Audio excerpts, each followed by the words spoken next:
Good evening, everyone. It is good to see you. I'm glad that you're here on a Sunday evening. Thank you so much for coming out on this chilly Sunday evening. But I'm glad that you're here. Special Sunday evening in which we get to hear from Esther Leininger. It's always a delight to hear from her and everything that's going on in Peru. So thank you so much for being here for that. So we're going to hear from her in just a moment. We're going to take a few minutes right at the top here to kind of do as we have done for several months now, as is our tradition, so to speak, which is to take some favorites. So be thinking of a favorite hymn you want to sing from the hymnal. We'll take a couple of those, and then we'll turn over the bulk of the time to Esther to both give an update, but also to entertain questions. So I'm going to put her on the spot, and if you have a question that you want answered about Peru or just ministry in Peru and all that kind of stuff, make sure to get your questions asked here this evening. But let me pray, and we'll begin our service this evening. Thank you again for being here. Let's pray together. Jesus, I am so grateful that we can be in your house, God, that we can be together, that we can just be in a place where we know that you are here with us.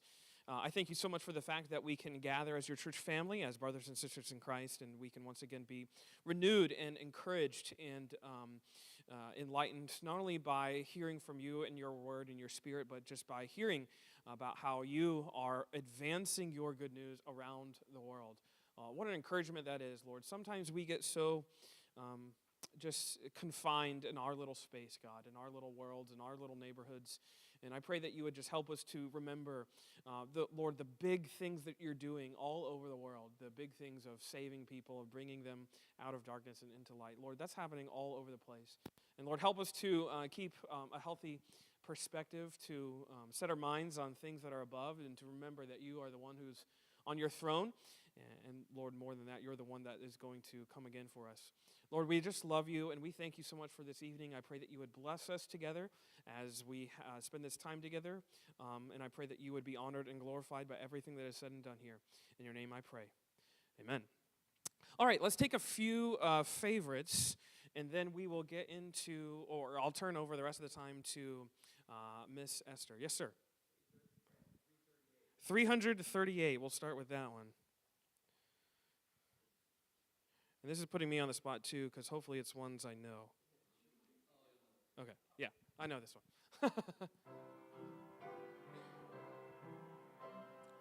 Wonderful grace of Jesus, greater than all I sin.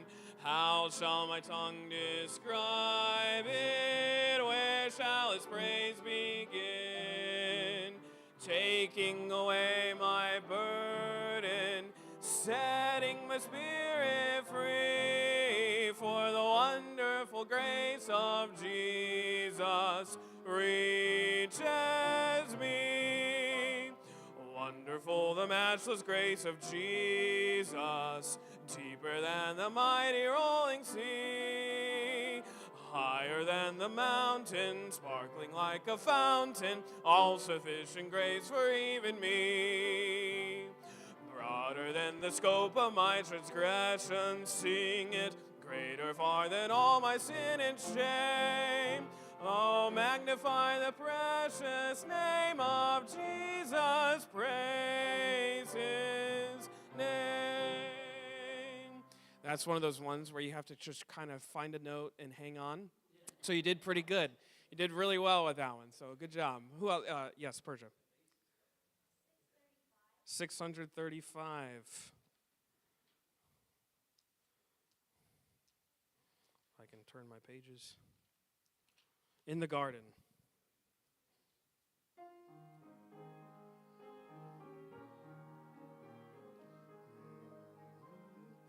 I come to the garden alone while the dew is still on the roses, and the voice I hear falling on my ear, the Son of God discloses, and he walks with me, and he talks with me, and he tells me I am his own,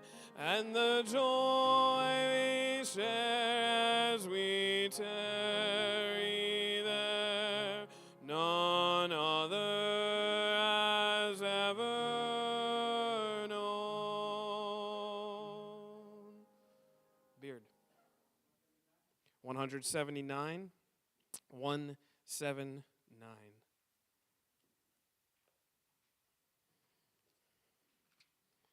Awesome God.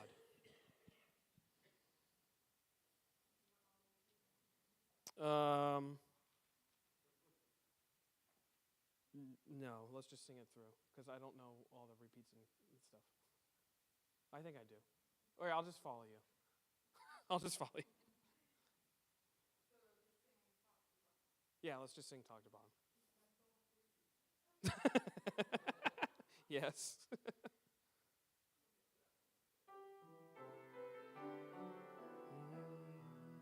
Our God is an awesome God. He reigns from heaven above with wisdom and power and love. Our God is an awesome God. Our God is an awesome God. He reigns from heaven above with wisdom and power and love. Our God is an awesome God. Our God is an awesome God. Our God is an awesome God.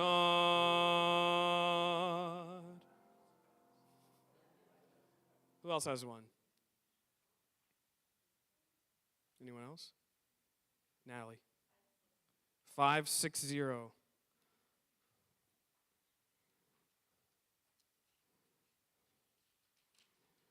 I would be like Jesus. Oh, no, sorry, more about Jesus. Sorry, I read the wrong number. 560.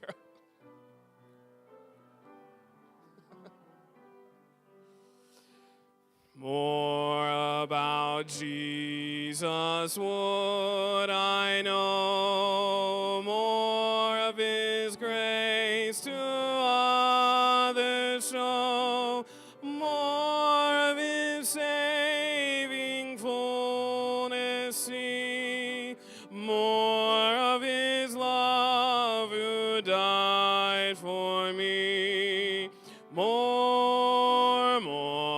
about Jesus, more about Jesus, more of his saving fullness see, more of his love who died for me.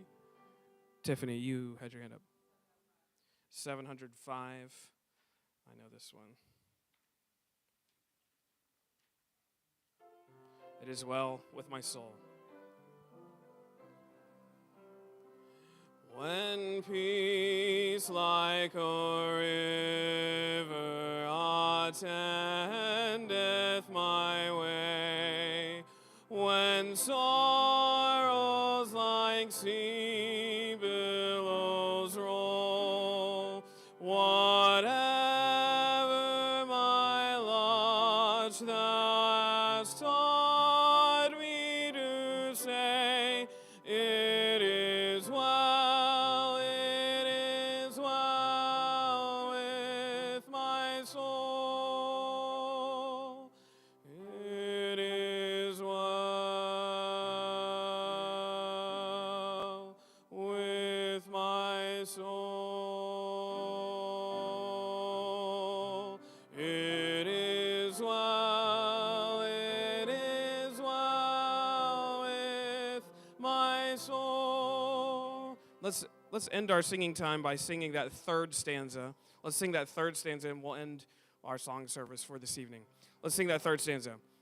My sin, oh, the bliss of this glorious thought. My sin, not in part, but the whole, is nailed to the cross, and I bear it no more. Praise the Lord, praise the Lord, oh my soul is well with my soul.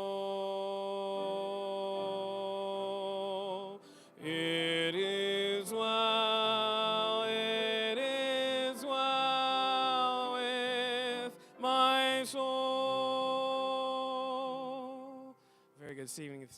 Very good singing this evening. Thank you for that. I'm going to turn over the rest of the time to our dear friend Esther. We're so glad that she's been here spending time with us this morning, and we're glad to have her here this evening for this special service update, especially in light of our mission trip to Peru in the summer. So all of that is in conjunction with this. We're glad that she's here. So Esther, the rest of the time is yours.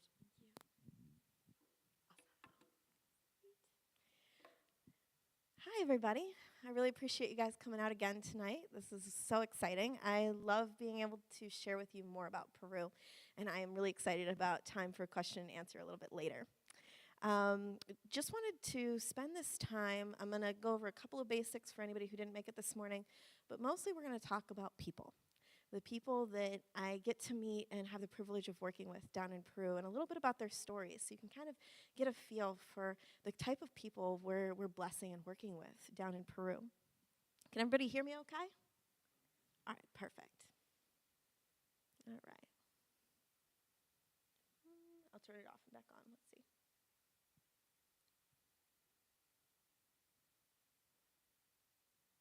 Nope, it's not doing it. It was working really great this morning. Well, it's no big deal. If you are interested in pushing the button if it's not plugged in back there.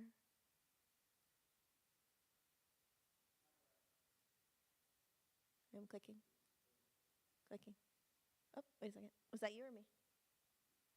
No, we're good. Thank you. Perfect. Okay. So my parents were missionaries to Bolivia and then in Honduras. My dad was a bush pilot in Bolivia, and that really kind of prepared me a lot for the job that I have now in Peru. It's very similar terrain, very similar food. My dad worked in some pretty harsh environments, and what kind of blew me away was, this is 30 years ago, right, that we lived there.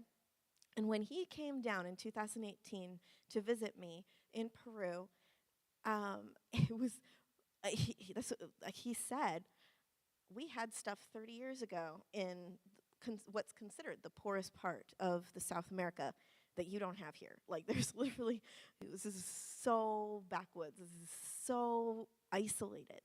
And even planes are going to have a really hard time in this area. The only access we have to most of this area is by boats. And so I'm going to come back to this picture several times so that you guys can get a full effect, and you can actually find it inside the gray pamphlet so that you guys can take this home with you. This took us almost 3 years to make this map, mostly because most of our villages are so isolated you cannot find them on Google Maps. So we had to actually get satellite-like location on each of them, and that took me a very long time to do. So I'm pretty proud of this map. We're really excited to be able to actually show you where we're working. Now, I'll make it a little more clear because I know there's a lot of spots on there, but the main thing I want you to see here is that we're working in a district about the size of Texas, and from one side of dots to the other side of dots is like 3 days. So that's a lot of area, and it's going to be kind of similar to the old times here in the U.S. where we didn't have enough pastors to cover churches, so we actually had what's called a circuit riding preacher, right? Somebody who would get on a horse and go from one place to another and do several churches. Here we can't use horses, we can't use cars, we can't use planes, so we use boats. And it's not fast by any means, but it gets us there. And Lucy's been doing this for probably 30 years now. And she's actually from this area. She's from farther this direction on the river than any of us have gotten yet. It's called San Lorenzo. And it's actually her dream, is before she retires, to make it that far along the river. She and Pastor Jerson are two main pastors who do this year-round. They're our circuit riding preachers. They're the ones that visit all of these places and help support local pastors and local lay people that are trying to keep these churches open and start new projects. And then Pastor Bob is my boss, and he works out of San Antonio, Texas, and he's the reason I even found out about this job. I was working down at the Texas-Mexico border and had no no idea what God had planned for me next. I just knew that he wanted me to stop what I was doing, teaching at a school down there. I was working in McAllen, 1,500,000 people. There was more than enough to do. But I felt God was saying, you're done here. There's other people to do this job. You're supposed to go somewhere else. Like, okay, God, tell me what it is, and I'll do it. Well, he didn't. He spent about 6 months preparing me for this next step. And I'm thinking, if he takes that long to prepare me, it's not good. Whatever it is, it's going to be a little bit scary. Maybe a lot scary. And it was. This is not an easy job. But what made it so amazing for me and such a blessing for me in my personal walk with the Lord and in ministry is Lucy. She is such an incredible person, and I've been able to partner and work with her.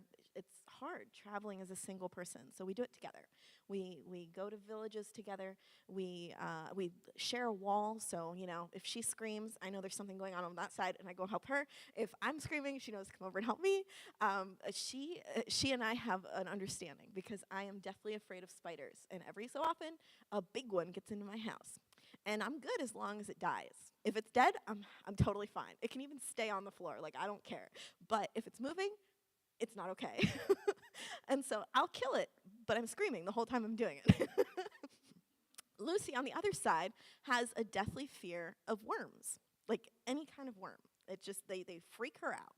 And moths are just worms with wings, according to her. And so she'll get a moth in her room, and she will start freaking out, and I can hear it through the wall. And I'm like, okay, if I come over and kill all of your moths, you come over and kill all my spiders, we will be golden, right? So that's the kind of relationship we have. It's pretty awesome. She is such an amazing person when it comes to sharing the gospel, and she's taught me a lot about bringing people alongside her. That guy sitting right next to her is learning how to do evangelism. That was their station during the clinic, and you go through all the different stations. You get your blood pressure checked, and you get set up to visit a doctor, and then you come around to medicine, and then you see the dentist if you need to, and then you saw me at glasses, and then we went over to Lucy. And Lucy, every time, she says, I'm not sitting here by myself. Somebody better be here with me, and I'm going to, I can be the one speaking, but they're also going to be doing this with me. And more often than not, she would get the lay pastor or the person who was in that village that was trying to learn how to do this and has no one to teach them. And that's who's sitting right next to her, is the person that's going to be doing this year round, that is in that church and needs to know how to share his faith with somebody else. Strengthening churches is so vital to this because they're so isolated. There's nobody else to do it. If the person that we're training in that village doesn't open the church doesn't open. If they don't open the Bible and take the leadership role of choosing what verse they're going to read, what verses they're going to read from, or what song they're going to sing, it doesn't happen. And so teaching them and preparing them is so important so that they can be the ones to share their faith in their villages. And then helping them find ways to serve their community, working collaboratively with them. We never just come in and do whatever we're going to do as the big U.S. We come in and say, what interests you guys? What needs to be done in this village to bless the community? And we discuss it and we talk about options. Maybe it's build a soccer field. And that might seem like a really ridiculous thing when we could be doing something else. But what if their youth are in like a really bad place and they need something that they can do that is healthy and clean living, right? And gives our pastor an opportunity to do pickup games with them and actually bless them with the Bible, even if they're not going to come into church, right? There's so many things that we have to take into account with every single opportunity we have to bless communities, but we're not doing it. We're empowering the local pastor or the local members to do it. I wanted to stop here for a second. John 1 has really impacted me this year. I was reading through it again, and you know how it is when you read the same verses that you've read so many times, and it just hit you in a different way. And I was reading about Jesus and how he first started calling his disciples. That's the section, calling a few of the disciples. And John 1's a little bit different than some of the other gospels in this area, and he calls well, actually, he's just walking down the road, and John the Baptist, like, points him out to two of his disciples and says, there goes the Lamb of God, right? And so they're like, ooh, he's important. Our teacher is pointing him out to us, and he's been talking about this guy forever. There he is. Let's go meet him. So they go and they follow him, and Jesus turns around and says, what do you want, right? What are you doing here? And they want to know, and it's always been such a weird question to me, where do you live? And I thought, I can learn a lot about a person from where they live, right? Maybe who they live with and what their lives are like at home. I get that a lot when we're in Peru. We go and visit people in their homes, and we learn who they are as a person sometimes, partly from that. Maybe that's what they were asking with that. And he, instead of saying, just telling them about where he lived, he says, come and see. Come and see. And so they follow him, and they spend the whole day with him, and they see where he lives and who he is. And they become his followers. And immediately, one of them runs and tells somebody else, right? Come and see. Come and see. And then, that person comes and meets Jesus. And before you know it, we've got Nathaniel who's running to visit, who's going to visit somebody else and says, come and see. It started with Jesus saying that, right? But before you know it, you've got different disciples doing the exact same thing because they're learning from the master just to offer an opportunity. And that's what I think we, as missionaries in Peru, and I've seen Lucy and Jerson do over and over again, is just offer an opportunity. So just so you get kind of a visual of this area, this is the center, and you can see the whole district is up in the top left corner, and then the same stars are in the center section, so just so you can get a little bit closer of a view. That district of Peru is about the size of Texas. All of their other districts are real tiny. They've probably got somewhere around, I think it's like 29 districts. And this one is massive in comparison because it's really technically to them more of a territory. Most of this land is unsettled, and people mostly live along the river, but there's plenty of people that are undocumented that live deeper in.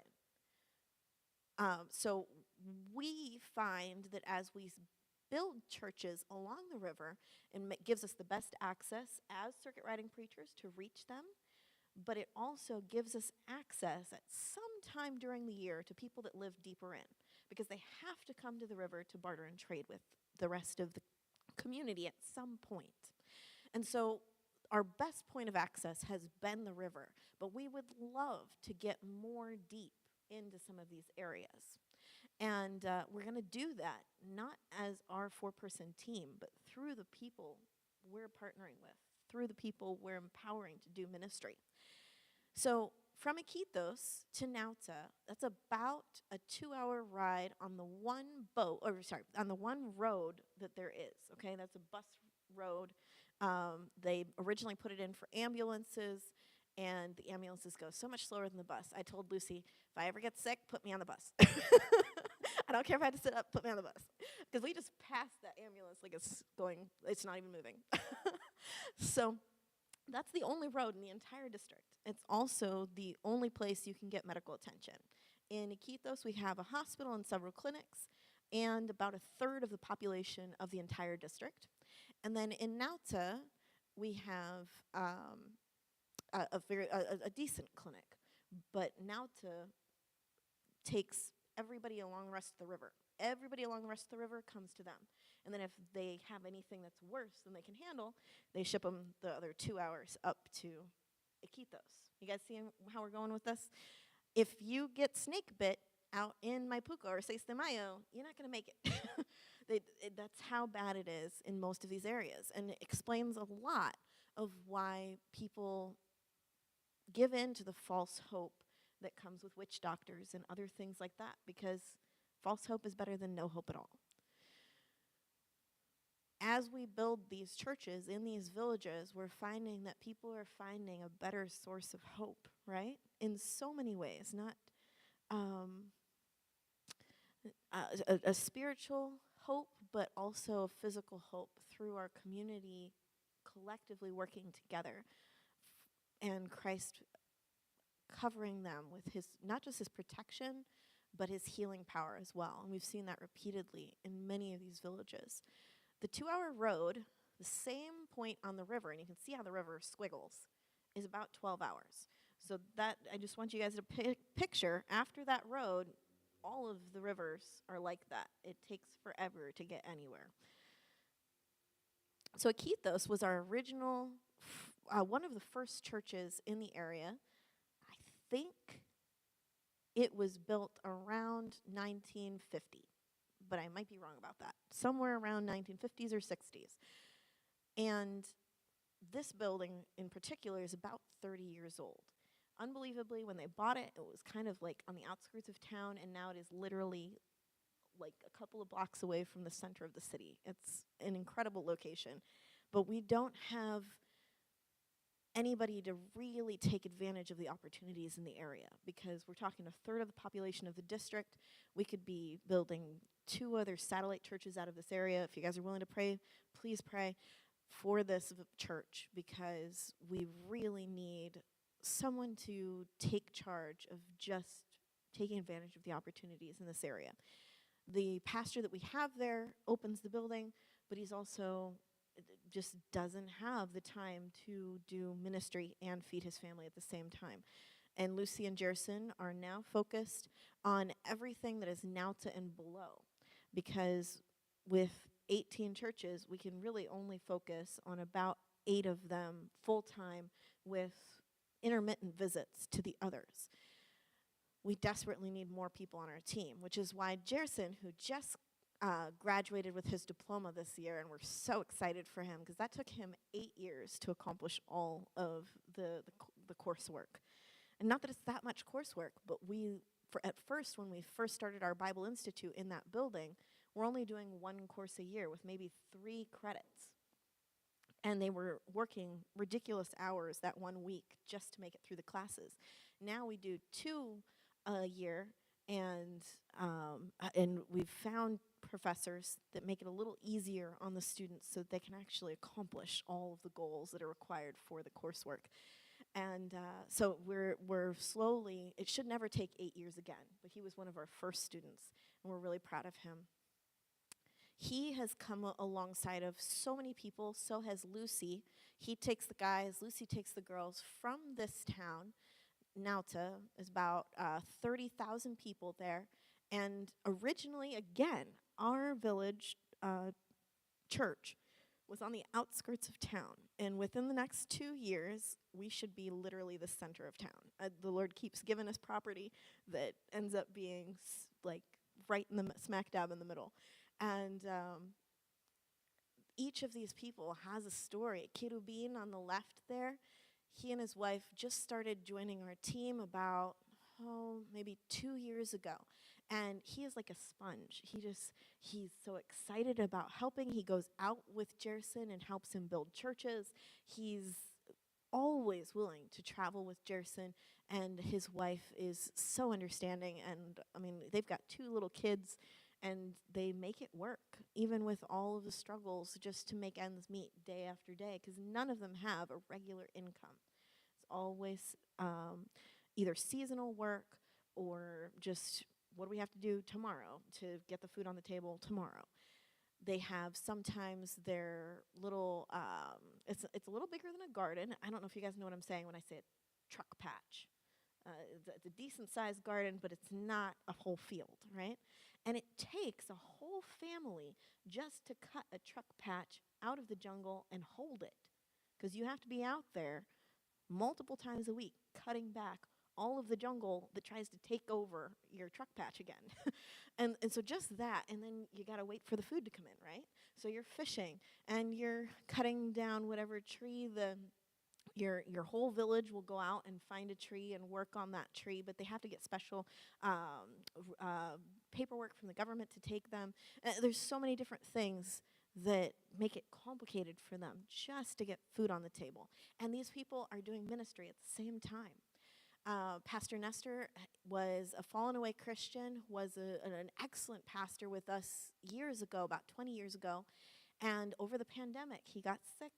And the Lord gave him another chance. And the Lord's always so good about giving us one more chance to come back to him, isn't he?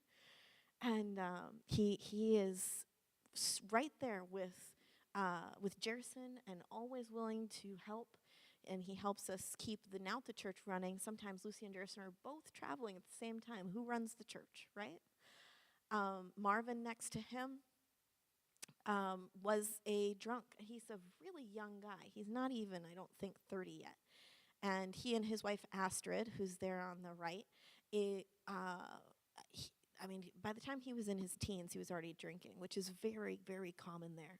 The lack of hope leads so many of them to drink, and they just don't have much hope for a better future for themselves or their children. They've been doing the same thing as their parents and their grandparents, just getting by. And he found the Lord, and it changed his life completely and his family's life. He and his wife are some of our most faithful members and regularly come. Head through this, and Dora are Gerson's family. Dora's his mom, and Head through this is his wife. And then there's Lorenzo and his wife that were pastors with another denomination, and that denomination, I think it was a local Peruvian denomination, completely stopped helping at all. Like they most other organizations besides us, I still have not found anybody else that puts the same focus on follow-up as we do. They come in, they build a church, and then they leave, and they don't come back. And so they had put him in a place that he could be a minister, and then left him there. And he was struggling, and he couldn't do it on his own. And there was nobody to pray with him, and there was nobody to come visit him. And eventually, I don't know his whole story, but they basically went back to regular life. Said, all right, I guess we're not supposed to be ministers. We're going to go back to Nauta and try to etch out a living here. Because where we're at, we're not able to make ends meet, and nobody's supporting what we're doing. Well, they found our church, and the Lord worked it out that he is now helping Jerson, and there might be a possibility that he ends up being that person that moves to Iquitos and builds 2 satellite churches. We're not sure yet, but there's a lot of potential for every person we work with.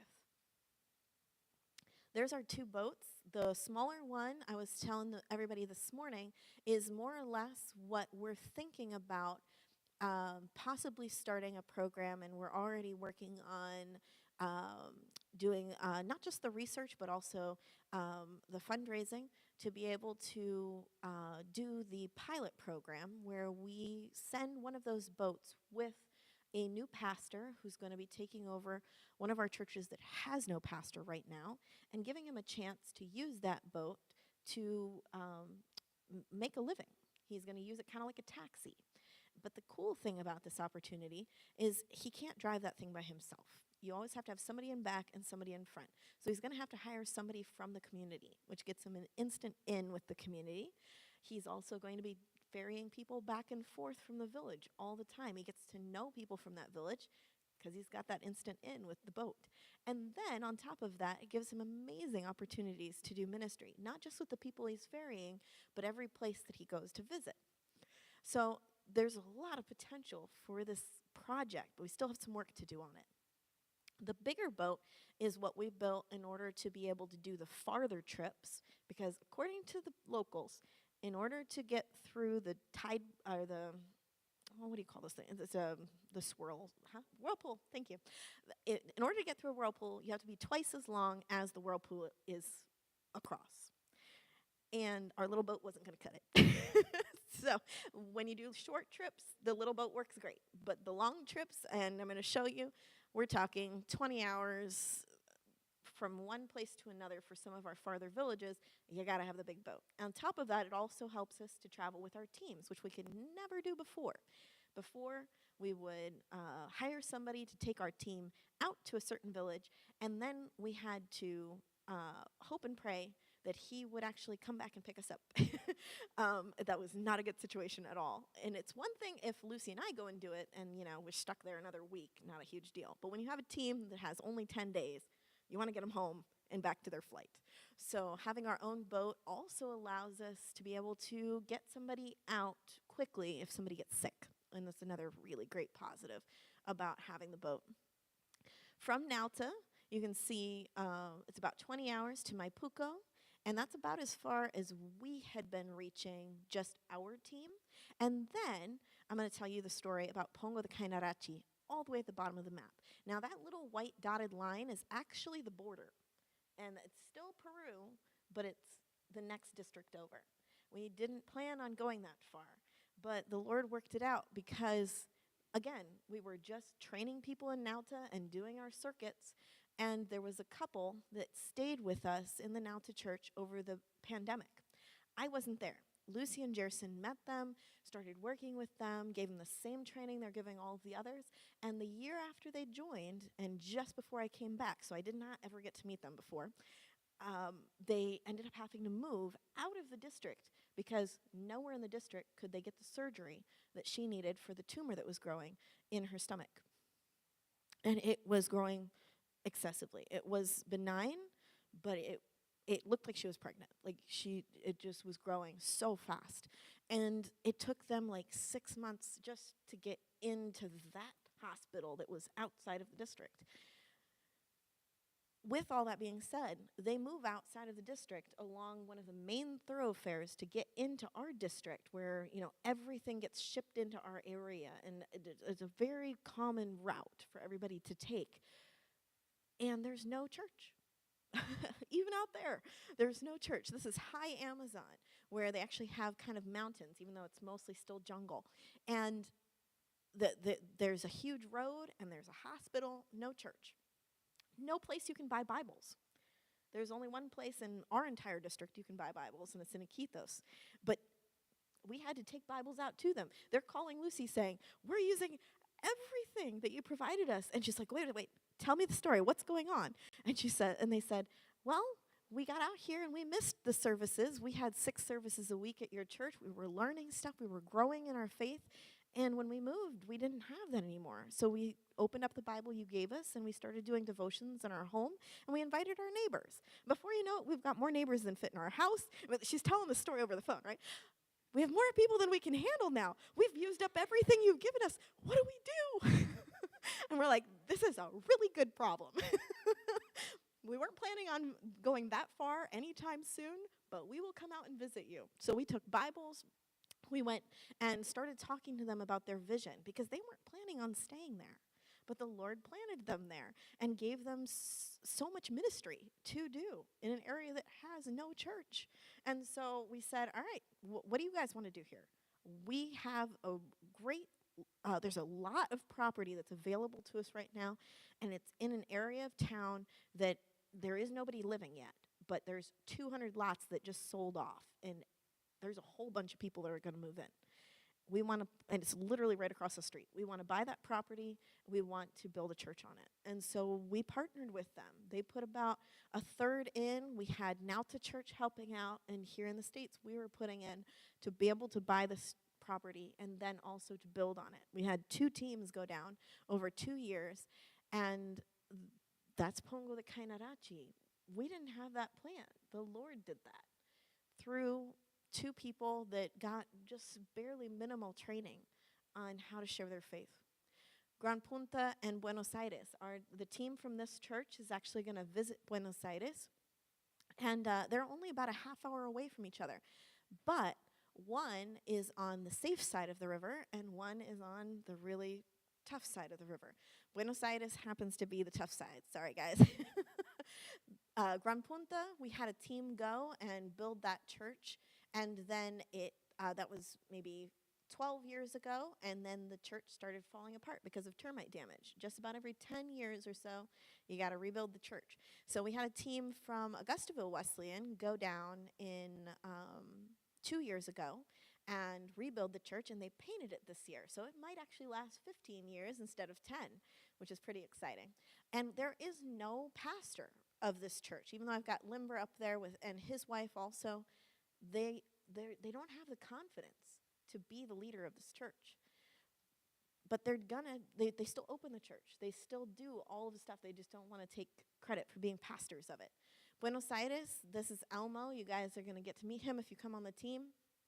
Amazing story of a man who had no training and didn't want to go to church, didn't want to be a Christian.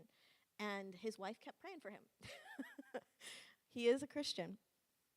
And he is already leading the church. San Martin and Nuevo Arica. I'm just going to show you guys a few pictures. We're, again, 12 hours away. You've got San Martin, an elderly couple who wishes they didn't have to lead this church, but there's nobody else to do it. And look how packed that church is. But they can't get anybody else to help lead it. And we're working on that. Nuevo Arica, it was a building that had nobody to open it. We still have to work on that building. But we finally found somebody from the village who was willing to start opening the church. And that building was built by somebody else who built it ages ago and just left it to rot because there was nobody to open it.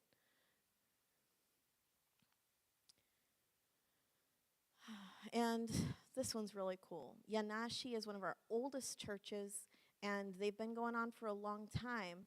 And just in the last 5 years, actually, a little less than that, because it was right over the pandemic, when nobody else could support them, he started visiting the village right near him, and they actually built a daughter church right down the road.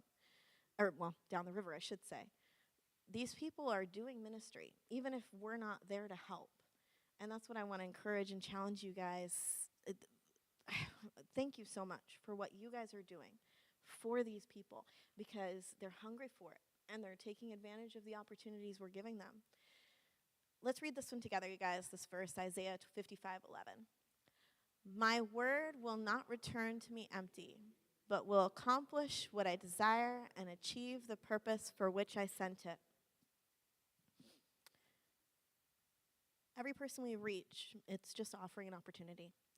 And I want to encourage and challenge you guys to do the same thing here. Just keep offering people opportunities. Some of them are going to choose to go their own way. Some of them are going to choose to go their own way, and then later the Lord's going to bring somebody else to do the same thing you're doing, and that's going to be the time when they change their lives. Some people are going to instantly jump on what you're going to reach out to them about because the Lord's already been working on them, right? But if we don't offer the opportunity, we'll never get to see what the Lord's doing. He's giving us a chance to be a part of what He's doing already.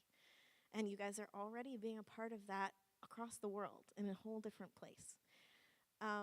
If you guys have any questions, I'm sorry I took a little longer. I got kind of excited about telling you about people. Yeah.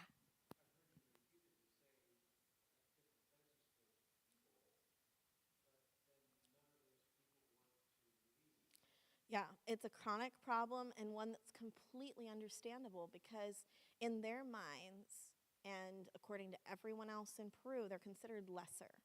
They're not people that are given confidence and told that they can accomplish something. They're people that are told they'll never be any more than they are. And then on top of that, they only have at most a 3rd to 5th grade education.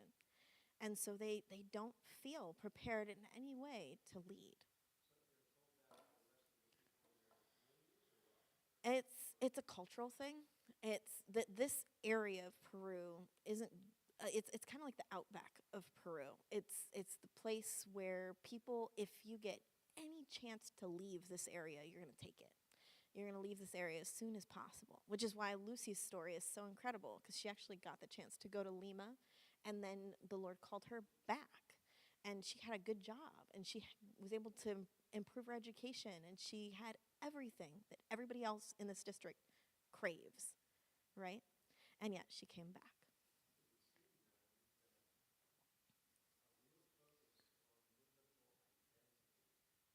Exactly. A lot of time, for sure.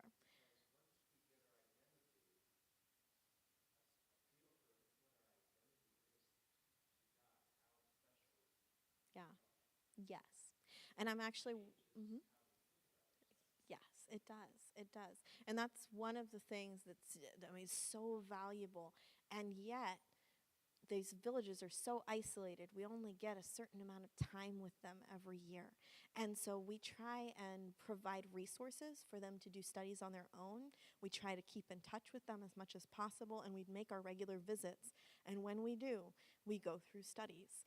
And I'm actually working on fixing 40 Days of Purpose has a really great program, especially for that identity in Christ, but it's built around a video system that I can't provide local people. So I'm working on shifting it a little bit so that we can do the same program without the video.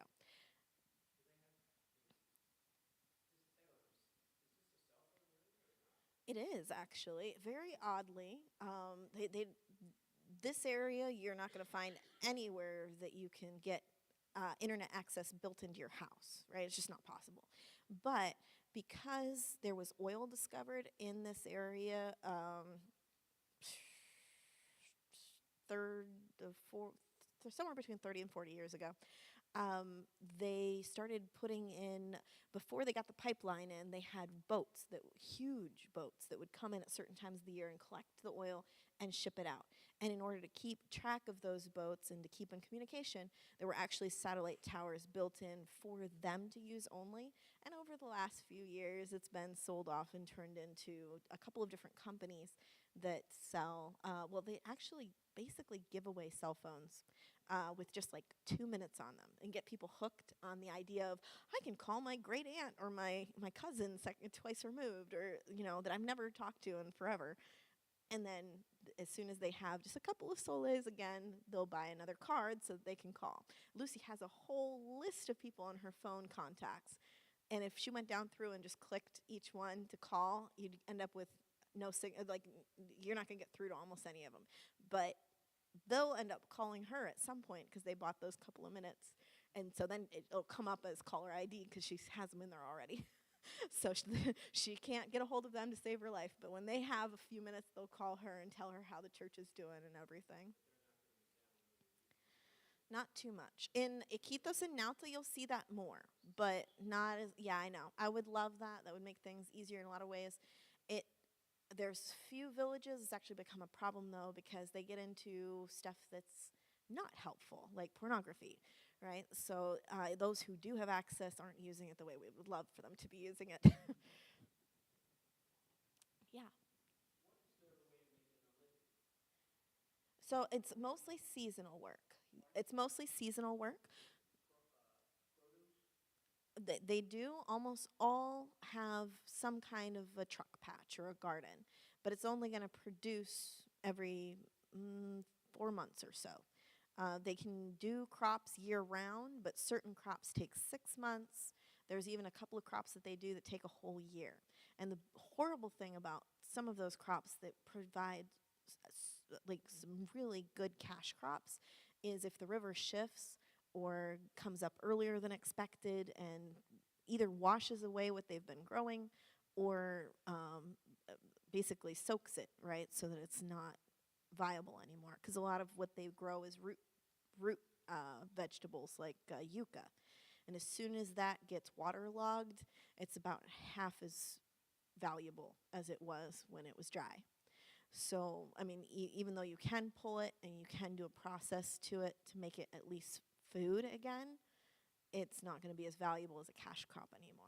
So there's certain things that they have to count on as a risk. Most of the things they do.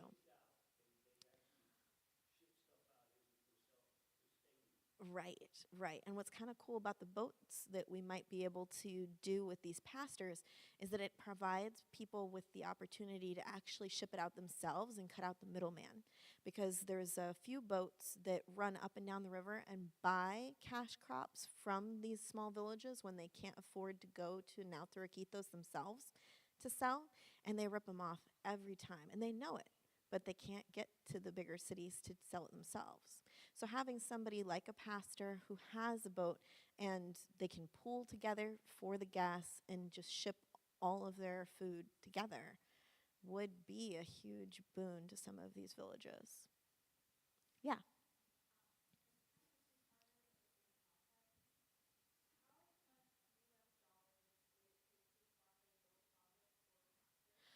Yeah, so we're looking at about $3,000 per boat. And it might seem excessive, but we're talking motor and boat. I still don't have all of the research concluded.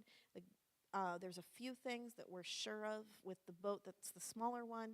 They won't be required to have insurance according to there's it's kind of like a Coast Guard, but they keep track of boats that go up and down the river. Under a certain size, like I think it's 16 feet and smaller, which ours is just under that, are allowed, they're basically personal vessels, and they're allowed to travel up and down the river without any issues, which is the reason we're going to stick with that size. The bigger one we have to get a special insurance for it, and we have to get oodles of paperwork, and we have to have somebody who goes through a bunch of courses for a captain's license in order to regularly use the boat. And Jerson's going through all of that right now, and we're learning about it. We're hoping eventually to kind of have our own flotilla, right, of different vessels. But right now, just the two boats is, it, it was big. It was a big couple of years of fundraising just to get that under our belt. So this next project is going to be another step-by-step process. The first 3,000 that comes in, we're going to start our pilot program and see how well it works in our Tamshiaku village, which has no pastor right now. And I showed you guys Kiddo Bean. I didn't have a picture of his wife, but they may possibly, within the next 6 months, be moving up to Tamshiaku, and we want to, the boat won't go to them. It will actually be a donation from our mission to the church with some stipulations that the pastor has full access of that boat and he will be the one to run it. But if that pastor ever stepped down or moved, whoever took over the position as pastor of that church would have the use of that boat again. There will be a certain amount of money that they collect that they have to set aside for boat maintenance, and there's quite a few other things like that we have to work out. But all of it is meant to make it a little more feasible for them to keep this going without us having to continue to put money into it. It should be a once and done payment, and then from then on, it would be their responsibility as a village church to keep it running. And they can with what we're going to provide them. A good motor and a metal boat.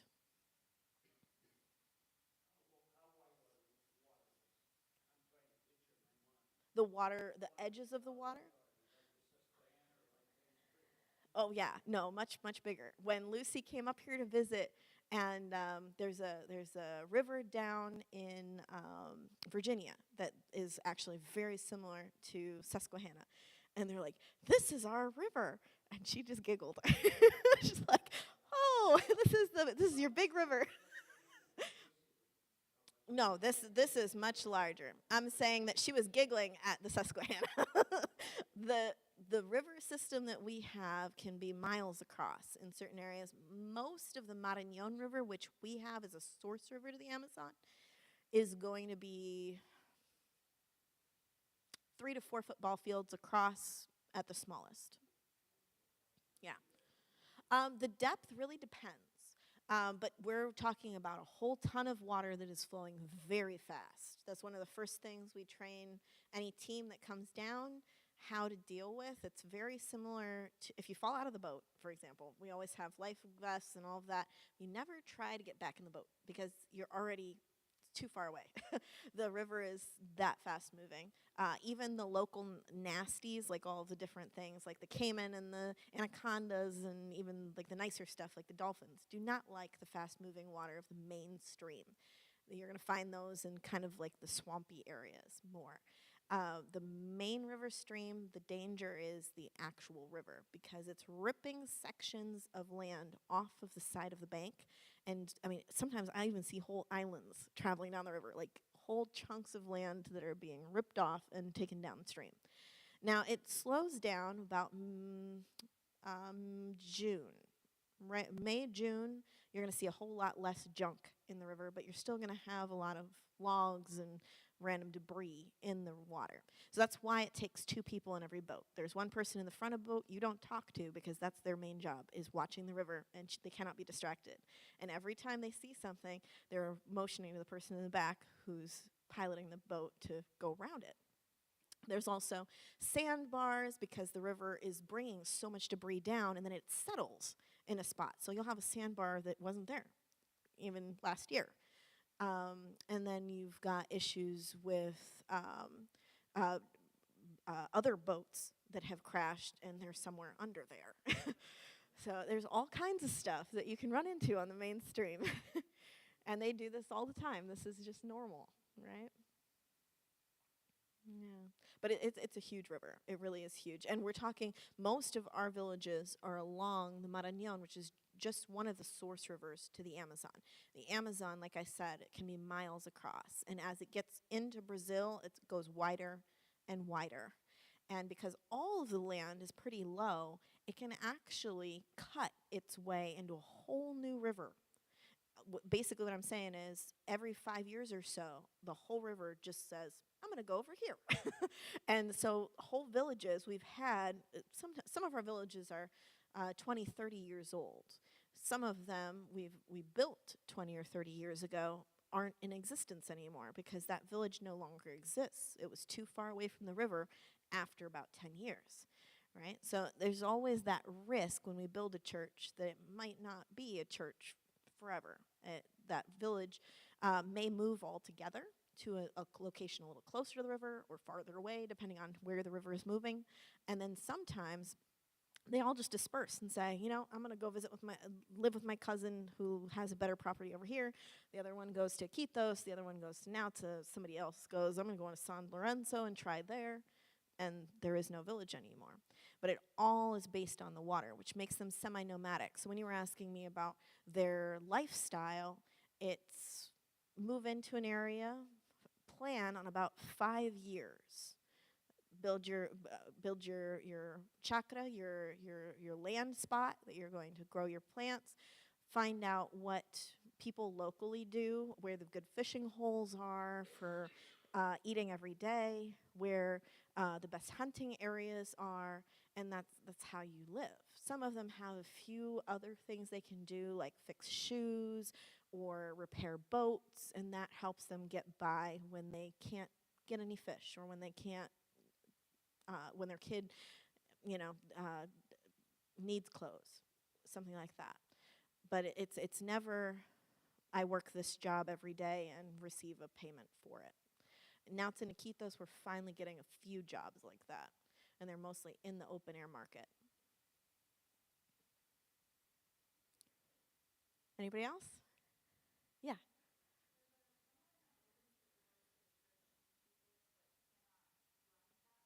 Yeah, he actually works in the open air market every day. It's average day's pay, like the whole day, is about $20. And with that, you're probably working minimum 12 hours. So if he works 6 days just to make enough to feed his family for the week, he just doesn't have time to travel.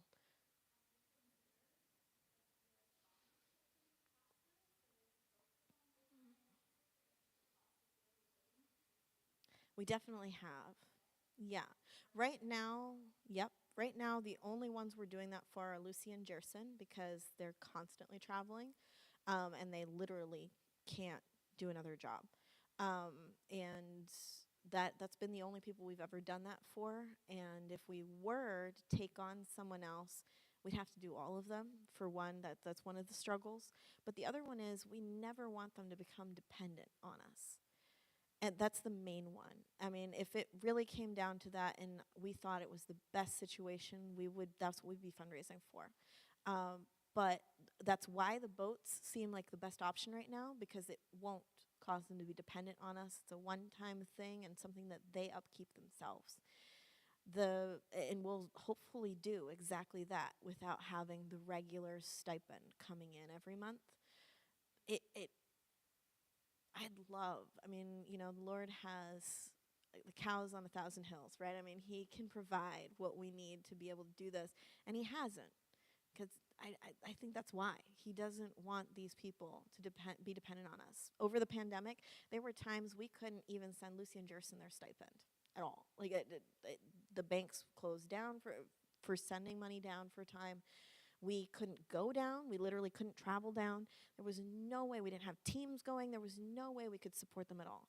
And during that time period, that year, every single one of our churches grew rather than just surviving. It was astounding to me and something that really helps me remember when I come and do this, when I'm coming to raise support, and when I do the research for projects we can do locally.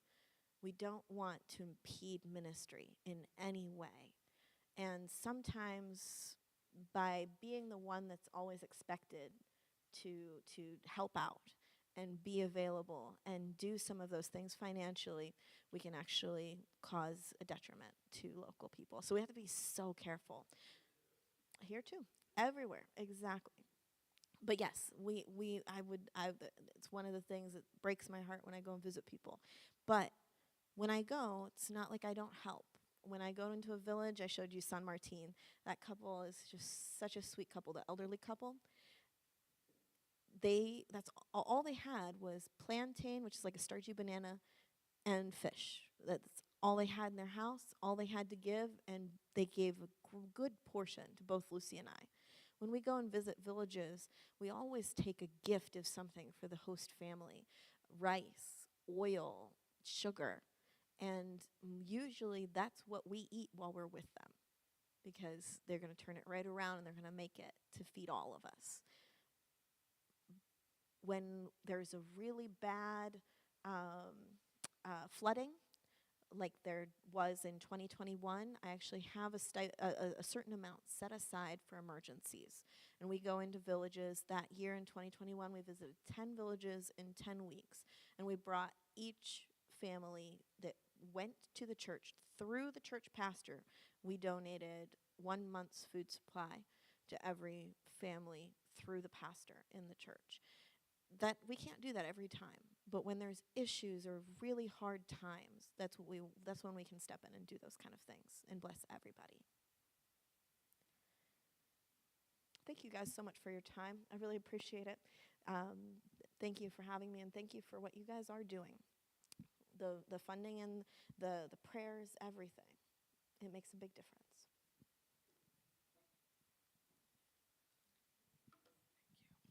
Thank you, Esther, for sharing all that. It's always a delight to hear about all the things that are going on. And whenever I hear from Esther, I'm always amazed at how much is going on. It seems like GoS3M and Bob and her and Jerson and Lucy, right? That's the Lucy. Yeah, they stay so busy. But I'm so grateful for what they're doing for the kingdom in Peru, and I'm excited that we get to take part in that. If you would like to, as you make your way out of the sanctuary this evening, if you'd like to give towards Esther, please do so. All the monies that come in tonight will be given straight to her, just so we can help support her and her ongoing work in Peru. So if you'd like to do that, please do so. And otherwise, I'm going to pray, and we'll be dismissed, and we'll make sure to fellowship as long as you would like with Esther before she leaves. So let's say a word of prayer, and then we'll be dismissed. God, I just love you so much. I thank you for how you bless us, how you keep us in your will, how you keep us by your grace. I thank you so much for hearing all of the things that you're doing, what you're doing along the river with all these villages and pastors. And Lord, what a great problem that we have of just having people that are searching and hoping and trying to find the truth. And I just pray that you would help us to be able to provide and raise up men and women to speak to them, to speak to these villages and families, and that you would continue to help missionaries like Esther and Bob and others who are there to give them the wisdom and the grace and the diligence to continue making it possible for many others to know you. I thank you for all these pastors that are serving these villages and these churches that are along the river, and that I pray that you continue to strengthen them, give them words, give them insight, give them the ability to understand your word clearly, but then also to communicate it well to their friends, to their congregations, to all of those who they are in community with. And I pray that you would watch over them, keep them safe, but also I pray that you would continue to do a mighty work through your church as you build it and as you grow it, as you strengthen it. God, we are just so grateful to you. I pray that you would bless and keep us and that you would help us to live in light of your grace, which is so abundant and free for us. Lord, we are so grateful, and we thank you so much for all that you're doing in us, and we also just thank you most of all for loving us and for loving us first. We praise you, and I pray that you would keep us in your will as we live this week. In your name I pray. Amen. God bless you, church. Thank you.